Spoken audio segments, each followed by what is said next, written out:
first question comes from Missy. Statin use for post-heart attack patients. Yes, no.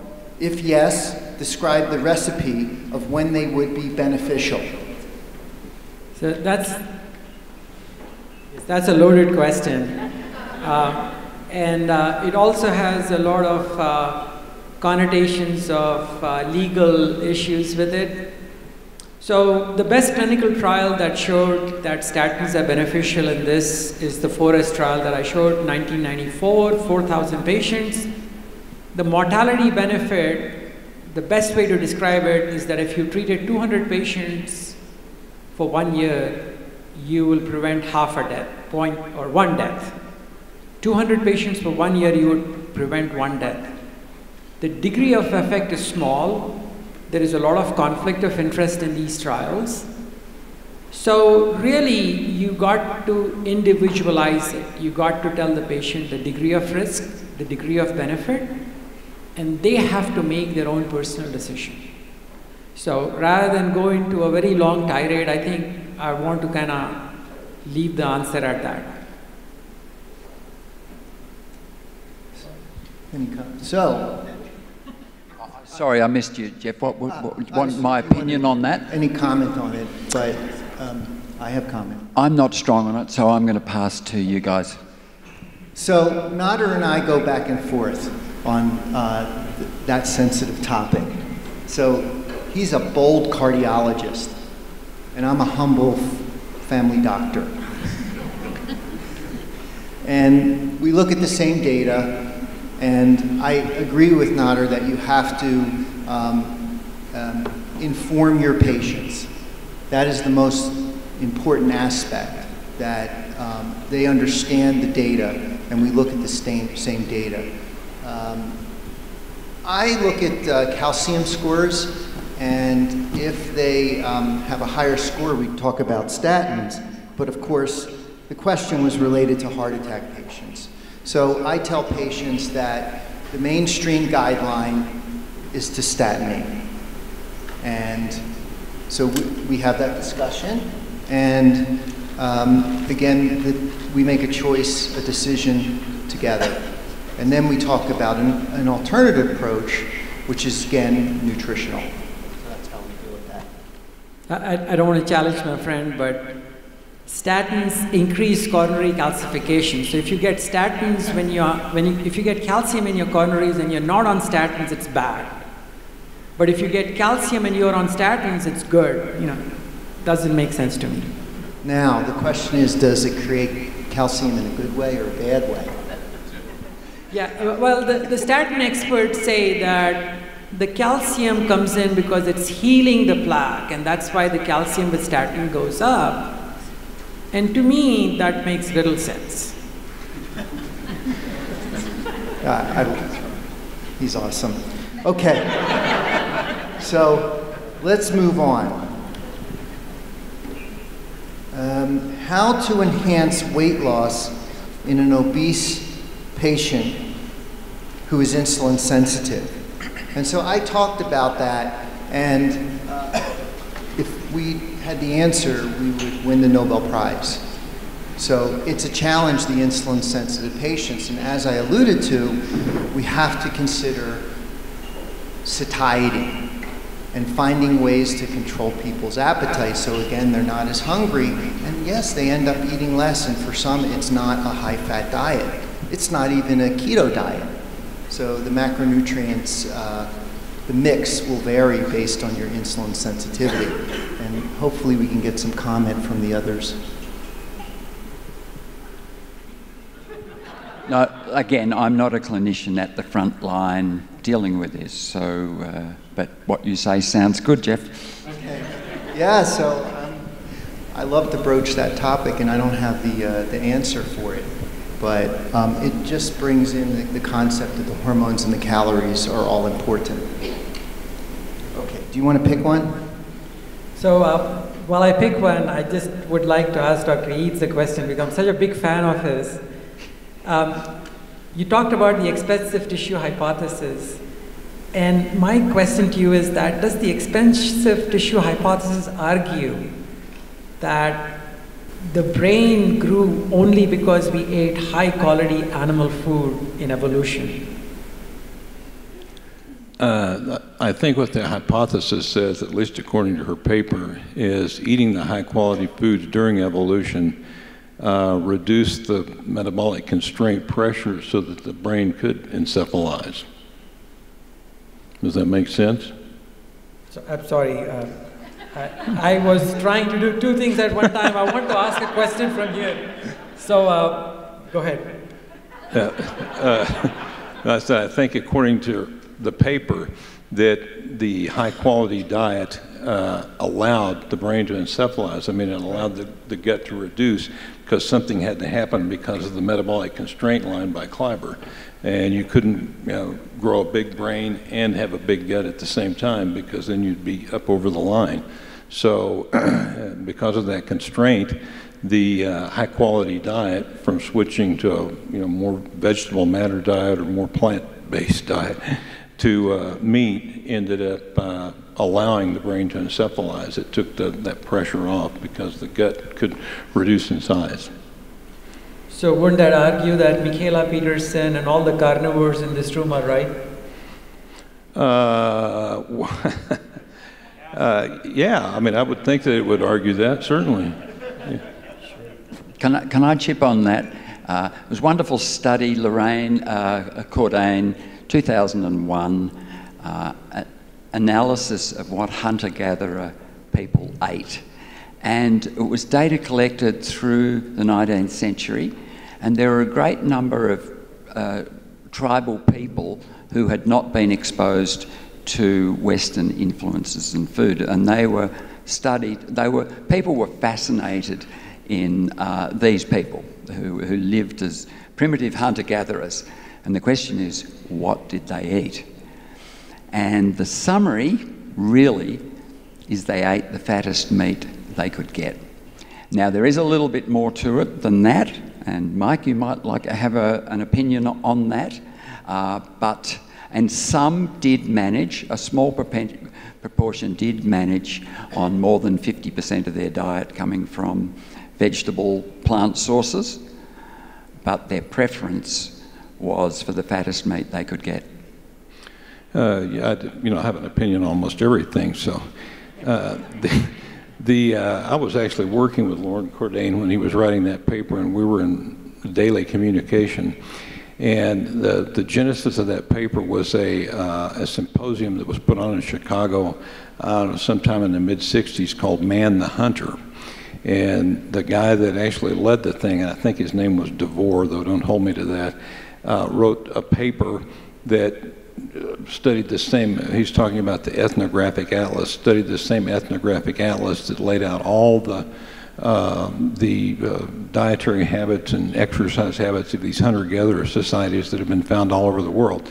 And he studied that data and made this proclamation that hunter-gatherers ate 35% of their calories from animal food and 65% of their calories from plant food. And Lauren just didn't think that could be true. And the slide that I had in my presentation of all the caloric contents or how many pounds you'd have to get calories, that was a slide that I shamelessly filched from him because he was showing out how that was really almost impossible for people to do. And when he redid the ethnographic atlas research, he discovered that they had only included large game, they didn't include small game, they didn't include fish, they didn't include turtles, they didn't include all the other things that they ate besides large game. And when he actually put that into place, it turned out that the average hunter-gatherer ate 65% of the food from animal sources and 35% from plant sources, and that was an average. Some ate 85, 90% animal sources and even higher, the Inuit, for example, and others ate lower, but the average was 65% animal, 35% plant. I mean, I think this is really significant because if we want to know what to eat today, we would like to know what we've been eating for the last 10,000, 50,000, 100,000, 2,000, 200,000 years, because we're likely to be finely attuned and we've evolved on account of what we've eaten over that period. And what's happened in the last 10,000 years, 1,000 years, is very small in terms of changes of our evolutionary and genetic adaptation. Yeah, totally insignificant. I mean, we're separated from chimpanzees by, I don't know, I can't remember the number, 2 or 3% genetically. And that separation took place 6 million years ago. So there's not been a lot of genetic change in the last 1,000 years. So there's so many questions here about statins, which I'm going to ignore. There's a question directed, I think, towards Rod, which says, do you have to be keto adapted to do a multi-day fast? I think it makes life a lot easier. You won't go through sort of terrible hypoglycemia in that first 24, 36 hours. I fasted in the past before I knew anything about carbs, and so I just started fast. The other thing I didn't know about when I did it, perhaps, you know, it's about 40 years ago, that salt was important. So I remember having a 7-day water fast, and it was terrible, particularly towards the end. But now, not a problem. Just emphasizing the salt. So that's one thing when I'm fasting, that I make sure I get plenty of salt. I'll go to another question. I think this is directed more towards Jeff. A family medicine physician is asking about HOMA-IR, fasting insulin and fasting sugars. I've measured it once in my patient. How often should I measure it? What time frame it is to change, for that to change? Yes, I saw that question. I thought that was a great one. What's the first name of the person? Anita. Anita, thank you for the question. So HOMA-IR is a simple equation. It's the fasting glucose times the insulin divided by 405.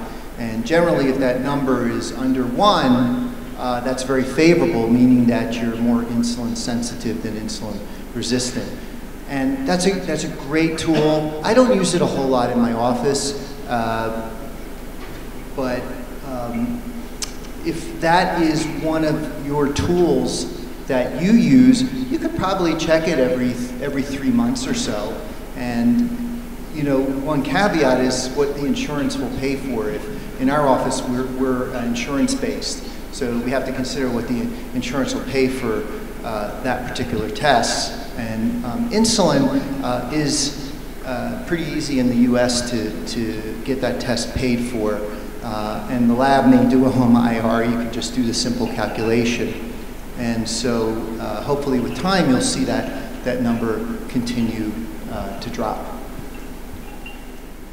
There's a question here from Casey, and I wouldn't even mind if Dr. Lustig came and answered this, about the effect of CoQ10 in patients on statins. Is there any benefit?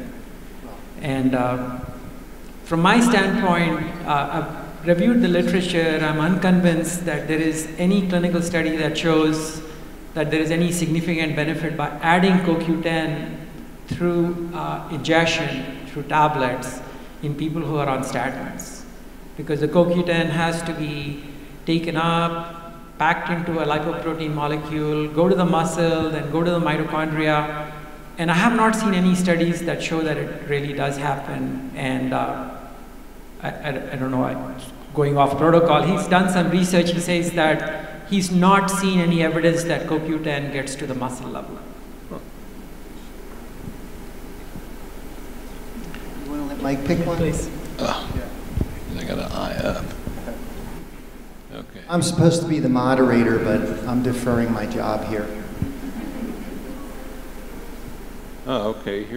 Here's one. I had the same question. So who does Dr. Ali prescribe statins to?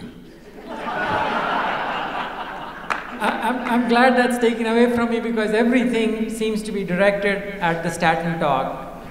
And it's a loaded question, and it says that, would there be any clinical situation? And I have told my patients that my hands burn when I write a statin prescription.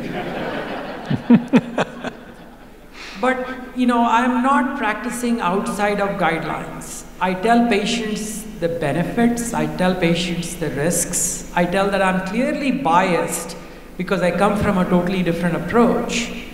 And if despite what you hear from me, and there are 100 other cardiologists that are going to ask you to take a statin, if you want to take it, by all means I will support you in that. But to me, like the compelling information is that my mother-in-law has a stent. She is not on a statin. The closest relatives that I have, that I care about, they are not on statins. I think insulin resistance that modifies lipoprotein quality is a much more important goal to aim after than to give a mitochondrial toxin. So I'll stop at that.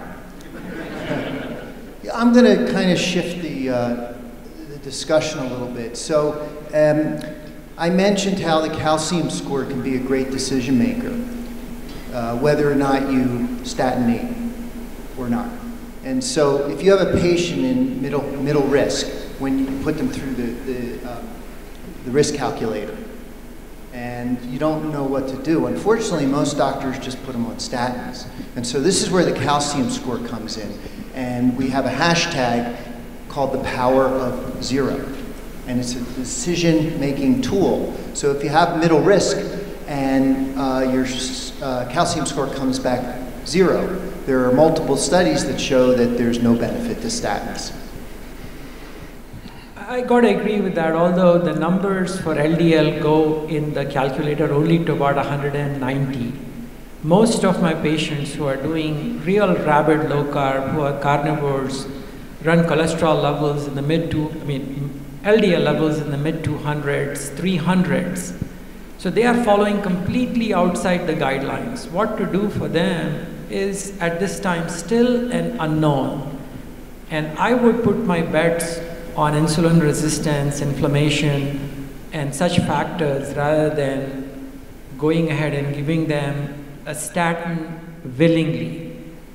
You should always have the discussion with them, but then you should balance it out by all the information that we talked about.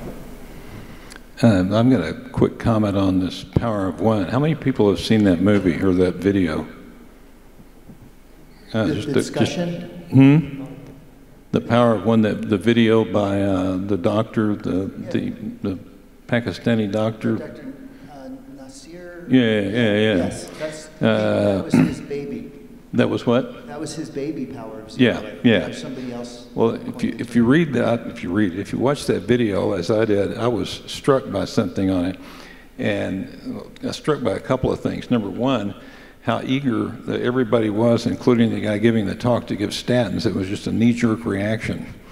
But the thing that really struck me is the point that he's trying to make on this, is that if you use calcium scores, you can a lot of times avoid having to give statins because people don't have any active heart disease because their calcium score is zero. So that's, the power of one, I guess. But what struck me is when he showed that about 50% of the people who had risk scores that would demand a statin were found to have zero calcium scores. So what that tells me is something, it confirmed my own bias, which is strong. It's what's, I've thought about forever, is those risk scores are meaningless because it all boils down to a coin flip. So anyway, it all boils down to a coin flip. So that was the thing that struck me about that video presentation. I don't know if it struck anybody else like that, but it did me. Well, I think that when you have such a magnitude of change in the power of one, you don't need 28,000 patients to demonstrate a 0.5% difference in mortality. So, really the statistics is right there in front of you. If something is powerful, you need just one person to show you that it works. Are we okay? Okay. I'll pick another question.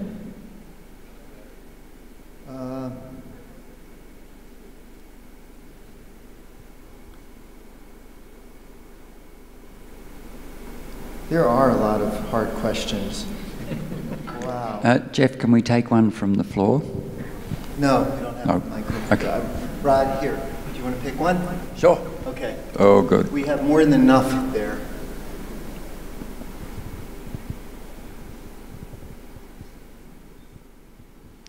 Well, here's a good one. Jeff, maybe for you. What's in your standard lab panel? Yes. And do you find that insurance reimburses for it? Yes. The lab panel is quite simple. In fact, we do most of it in our office. And as I become old and crotchety, I have learned that simple is best. And so a hemoglobin A1C, a fasting glucose, and a standard lipid panel. And we can do all those tests right here in the office, and it's basically $25. The insurance pays for that, no problems. And so that's how we start. So when we assess the status of a patient who comes back every 2 to 3 months, that's all we need to do.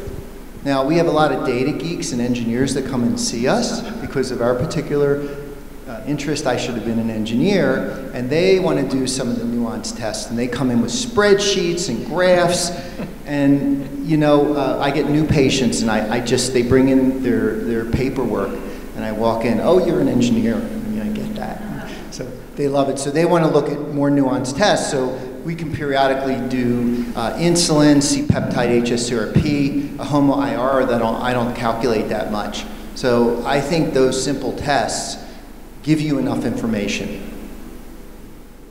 Great. So I've got a question in here which I'm going to put to Nadir.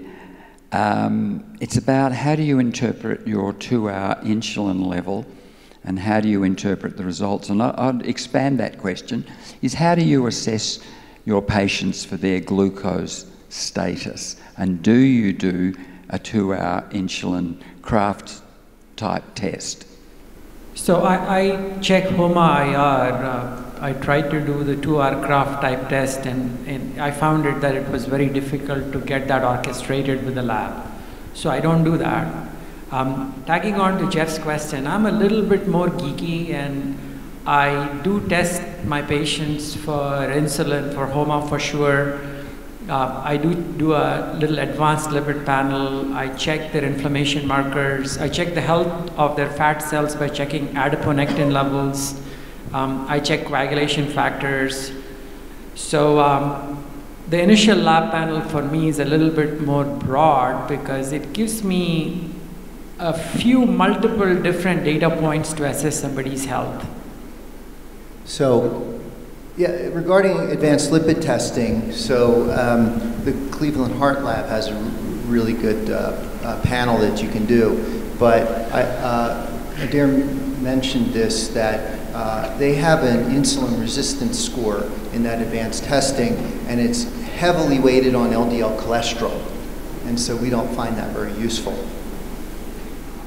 Yeah, the LPIR, the lipoprotein insulin resistance test, is basically a reflection. It's a poor man's way of figuring out whether you're insulin resistant or sensitive, and it's based on how high your triglycerides are and how low your HDL is. So when you transfer that, it's basically insulin action. But I think that it is not as reflective as a HOMA-IR is. I think the LPIR is reflective as a HOMA? Not always, because I have seen patients, like I was just talking to somebody out here who's got high triglycerides, low insulin levels, low sugar, yet his adiponectin levels are 31, which is fabulous because anything above 20 is good. So it's not always reflective of the true clinical situation. And as you become a low-carb physician, more and more people who are low-carbers come gravitating towards you with the spreadsheets that Jeff was talking about, and you got to give them the right answers. So I do find that a little variable. Yeah, because that wasn't available. I mean, in fact, when I was last seeing patients, lab tests weren't even available.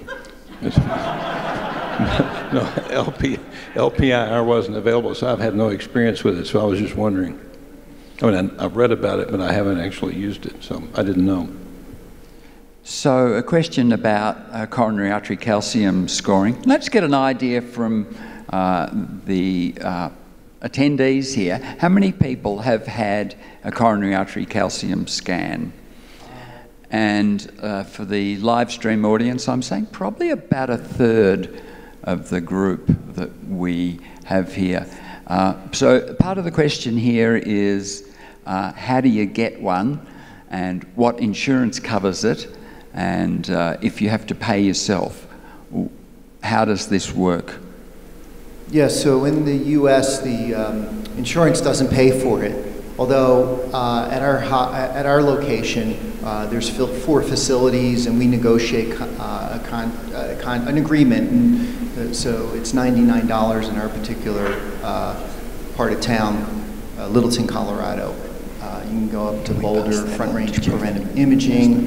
Bill Blanchette is awesome. He's been all over this long before we knew anything about calcium score. He has his own facility, and it's about $200 up there.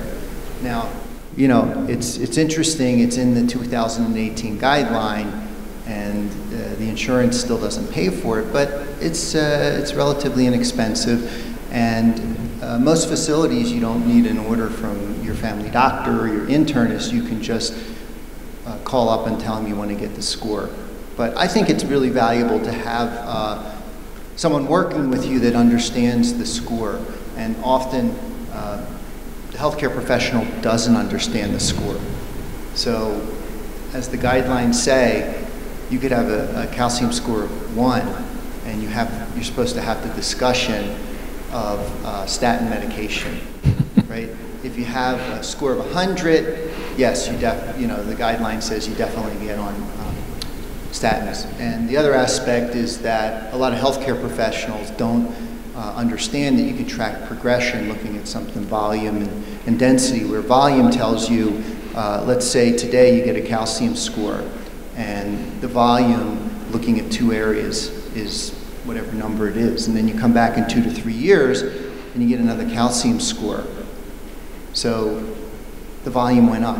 There's a 3rd area. That's what volume is. Now density, interestingly, is if you have that, you come back in a couple years and you still have a 2. Your volume didn't go up, but these can get more dense.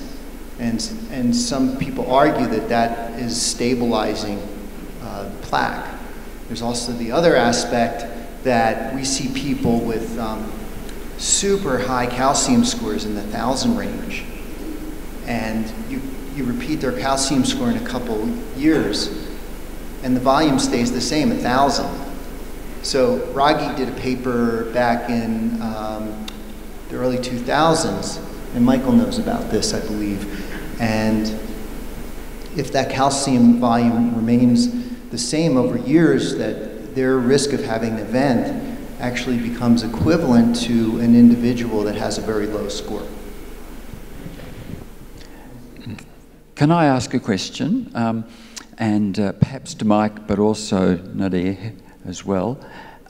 Coronary artery disease was a very rare disease until the 1920s. And then it absolutely skyrocketed through the 50s. But in recent decades, it's diminished. But it's still high, and in fact, am I right in saying that our most likely cause of death as an adult these days is coronary artery disease? So what's changed? What happened? I think from the 1920s, when it picked up, there was a change in nutrition, but there's also a strong increase in smoking. And I think in the last few decades, the biggest change has been industrial food production, preserved, refined carbs that I think the human body was simply not designed to eat. And then the other emphasis that has gone on is eating multiple times in a day. You are constantly stimulating insulin and creating a hyperinsulinemic environment that our body was simply not designed to do. We were designed to fast, we were designed to move, and we were never ever designed to eat so many carbs. And I think all of this has created a perfect storm, and that's the reason why the incidence has just gone off, the prevalence has gone off, and increased that dramatically. While Jeff is looking up a question, I'd like to ask Dr. Eades, because he showed some great information. In your opinion, based on all the research you have done, is there any evidence that fiber is necessary for humans to consume? No. No. And I was going to kind of make a comment about this whole idea of no heart disease. If you remember back on my talk with Mark Armand Rufer, the British pathologist, when he did these autopsies in mummies, that paper was published in 1911. So he did those mummies prior to those autopsies prior to 1911, and he was surprised that the incidence of heart disease in the mummies was the same as the incidence of people in the UK. So this idea that heart disease didn't start until the 1920s, I don't think is true based on what people have found autopsying back then. You hear this all the time. Nobody had ever even heard of a heart attack. You know, Dwight D. Eisenhower's physician, Paul Dudley White, had only seen 2 heart attacks in his career. Or these things I hear like this, I just simply don't think that that's true. But I guess you got to agree that exponentially in the last 3 to 4 decades, there has been a dramatic change. I don't think it's just better diagnosis and better treatment. I do think that we have fundamentally changed the way we live in the last 50 years. Oh, I agree 100%. But I just don't think there was no heart disease before 1910 or 1920, based on the paleopathological evidence. I mean, it went back 2,500 years with the Egyptians. So this question touches on hypercholesterol hyperresponders, and just comments about that. You mentioned, is it dangerous, and how do you discuss it with other healthcare professionals that are unaware? So hyperresponders are a specific subgroup, but they are increasing in number because of the number of people who are becoming rapidly low carb, who are doing long-term fasts, who eat 1 meal a day. And the reason for that, I think, is because they are using fat for fuel. When you use fat for fuel, you make a lot of ketone bodies. And my theory, which is shared by some others that I presented at Low Carb Denver last year, is that the pathways that our body has to make ketones are the same pathway that our body uses to make cholesterol. Grant you, the ketones are made in the mitochondria, the cholesterol is made outside, but the enzymes are more or less the same. So this is levels of cholesterol that medical professionals have never been used to seeing before, unless you were considered to be having familial hypercholesterolemia. So if you go to an uninitiated physician, they will just basically think that, hey, I need to get this patient on a medicine before he walks out of my door, otherwise he's going to keel over and die. So we don't know the right information as to what to do with these people. Nobody knows the answer. But the way I want to argue is that if you are insulin sensitive, if your inflammation markers are low, if you have 0 calcium score, if you have no symptoms, and that person is willing to follow their calcium score and their health biomarkers and not take a drug that can be potentially having multiple side effects on cognition, on diabetes, on muscle symptoms, on infections, I think that they have every right to make that self-determination.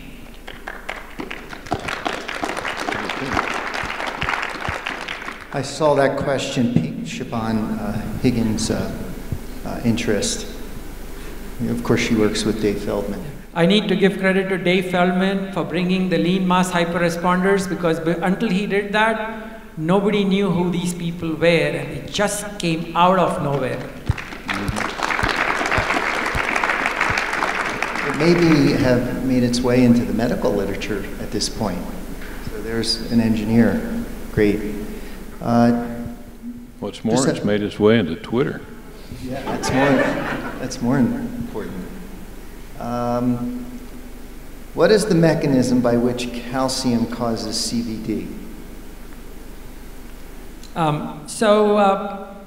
When you have a plaque buildup, and I refuse to call plaque buildup as atherosclerotic, because what that implies is that cholesterol somehow is involved in that.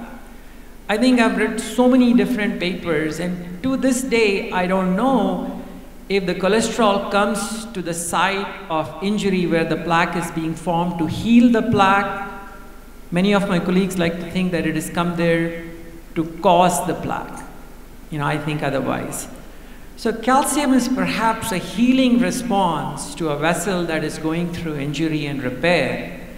And it may not be a bad player, it's just a marker for us to see as to how much plaque buildup there is. Now, an important point that we want to explain is that people are getting a lot of calcium scores, but I have come across people in their 30s and 40s who have had a cardiac event and they have a calcium score of 0. So the calcium score on CT is not reliable perhaps before age 45. You still want to have a low calcium score, but you may have a soft plaque that may not have had chance to calcify. Yeah, I agree with that. So we recommend calcium scores over age 45. And it's possible there may be other mechanisms for why younger people have events. Well, I have a question on the calcium scores of people over 45. What if you get a patient who comes in who has perfect markers, lipid markers are all fine, insulin is low, HOMA is within normal range, their hemoglobin A1C is 4.3. I mean, they have all the appearances of perfect health, they're not overweight, and you get a calcium score and it's 500. You have just created a huge problem for that person. Because what are you going to do? So it depends on the age. And if you are younger and you have a high calcium score, it's a concern. If you're older, let's say, or that age of how old you are changes rapidly. If you are, let's say, 75 or 80 and you have a calcium score of 500, I think that if it's evenly distributed between different vessels, it's not just in one location, and the volume is not in just one place, it's still a very low score in someone who's metabolically healthy.